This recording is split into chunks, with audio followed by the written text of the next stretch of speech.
want me to put that on my todger?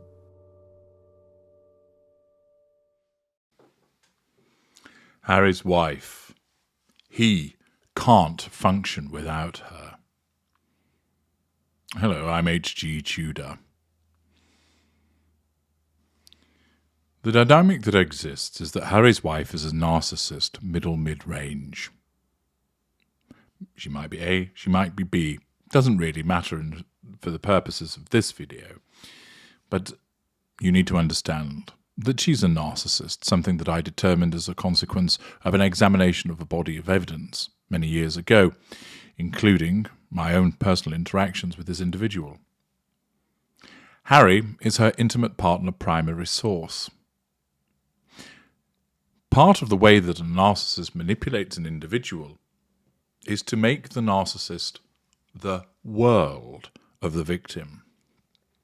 By removing that victim from support networks, from friends, from families, from possibly colleagues, even neighbours, the narcissist finds it easier to control that chief victim, the intimate partner primary source, away from the perceived interfering influences of friends and family, but also means that there is a likelihood that the IPPS becomes increasingly reliant upon the narcissist.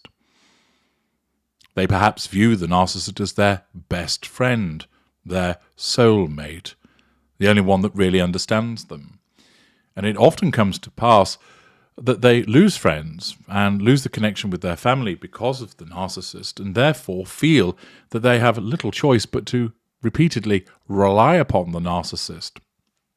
Even when they start to realize that something isn't quite right, that there's something going wrong in the relationship, the victim realizes that they have been put in a position whereby they've let friendships drift, possibly even fallen out with people, precipitated by the way that the narcissist has behaved, so that they have little choice but to cling on to the narcissist. It's a little bit like deciding that you're going to set sail across a sea and you get rid of your lifeboats, you get rid of a smaller boat, you get rid of your life rings, etc., which are friends and family, and then when you hit stormy waters, you realize that the only thing you can do is hold on for dear life onto the boat that you're already on and hope for the best. Thus you end up clinging to the narcissist. The narcissist positions himself or herself to be your sole contact, your sole provider of perhaps money, the sole individual that you have interactions with, the person you rely upon for assistance, advice, to listen to you. All of this is carefully done by the application of manipulations, both in terms of portraying the narcissist as somebody that chief victim can trust, whilst at the same time stripping away the other support networks so that the narcissist ensures that the intimate partner primary source is isolated. This is what Harry's wife has done with Harry. She has ensured that he is removed to a country which isn't his own, via Canada. She forged the idea that this was where they could live their best life, that dreadful phrase, free from interference from the racist royals, that they would be truly free to pursue their destiny, that he could be himself, that they, two lost souls in an increasingly treacherous world, had found one another and would be able to do what they wanted to do. They wouldn't need to be told what to do by stuffy courtiers. They wouldn't have to face the scrutiny from the press, although of course they continue to engage it. They would be free to merchandise the commercial opportunities that such freedom would present to them. In all, she portrayed it as a utopia, a place where he could truly be Harry, that he could walk barefoot, have his todger rubbed with Elizabeth Arden cream whenever he wanted, to deal with the rescue chickens and smoke the ganja and be perfectly content with life. She explained that he would be free of the yoke of oppression that has been around his neck for so many years, courtesy of the family.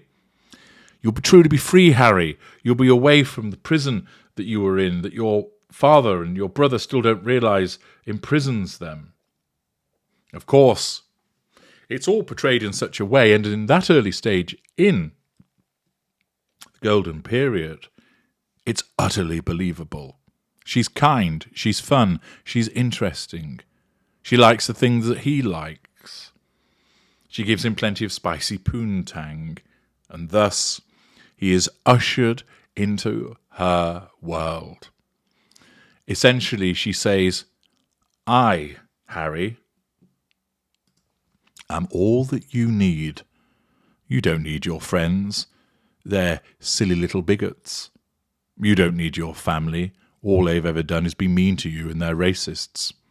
You don't need to listen to courtiers, the men in suits. When have they ever helped you? You can escape the press. Just step this way and be with me. Oh, of course we'll stay in contact with people. Yes, you can go back to Blighty any time you like. We'll have oodles of new friends here in California, where the sun always shines and the ganja is everywhere. Paradise is painted for him, and thus, as a consequence of not being too bright, his own emotional fragilities, his own pride, and, of course, his emotional thinking, he falls for it. It isn't the case that Harry's wife thought, I know, I'll lure him away and then I'll turn nasty. She didn't intend for that to happen, because her narcissism doesn't cause her to look ahead in that way. Instead, it just does, because no matter what you do as the intimate partner primary source, you will end up being painted black, and you will be devalued. And thus he has become to rely upon her. Whether he likes it or not, she has become his only world. And now, this reliance is being portrayed in a particular way to suggest that Harry will find it terrible not being with his wife and 2 children at the coronation. Of course, this PR puff piece, which comes courtesy of OK, is being punt out there to suggest, oh, poor Harry, he'll really miss them. He won't find it easy because he's lost his rock, because she won't be beside him. But actual fact, the reason that he can't function without her is as a consequence of the addiction, the dependence and reliance that she has fostered through her manipulations. The OK article by Stephanie Kaplan tells us, while King Charles's coronation is supposed to be a time of celebration, royal biographer Tessa Dunlop believes the event will be a bit of a nightmare for Prince Harry. To start, the Duke of Sussex still isn't on good terms with most of his family. But things will be even tougher during this UK trip, since Harry's wife is staying behind in California with their 2 kids. I was watching the body language when he came out of St. George's Chapel when Queen Elizabeth II had finally been laid to rest in September 2022 on the last day of the funeral itself, the royal expert shared in a recent interview. He was helping Harry's wife into the car, and he just wasn't a man who was comfortable in his skin.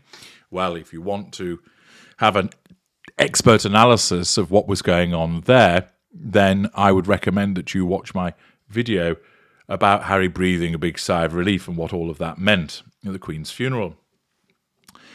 The article continues by stating, and this time he's coming over without the support of Harry's wife.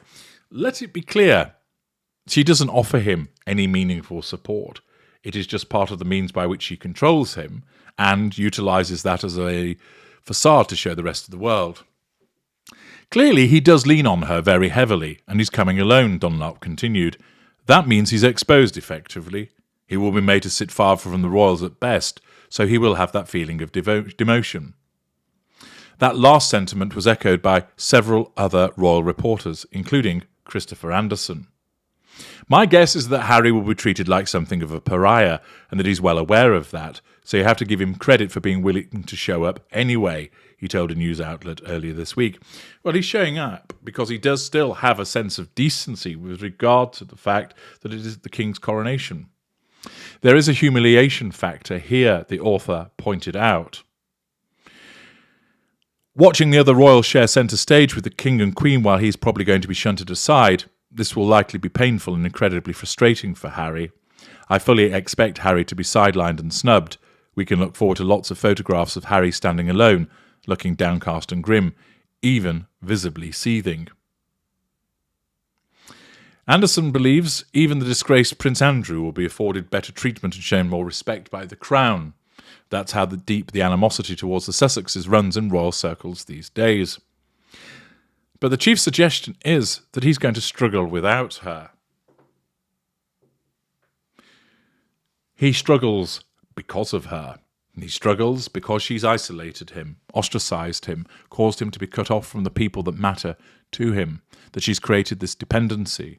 And the fact is that now he finds it increasingly difficult to function without her because he has been led to rely upon her. His worldview has been shaped by her, and of course, she has caused him to fall out with his family, so that he will struggle as a consequence of them ignoring him, or at the very least providing him with cold civility, because of the way that he has behaved, prompted by the way that she has caused him to behave. So he will struggle. He cannot function in a meaningful manner without her, because this is what the narcissist does when we get hold of our victims. I'm H.G. Tudor. Thank you for listening.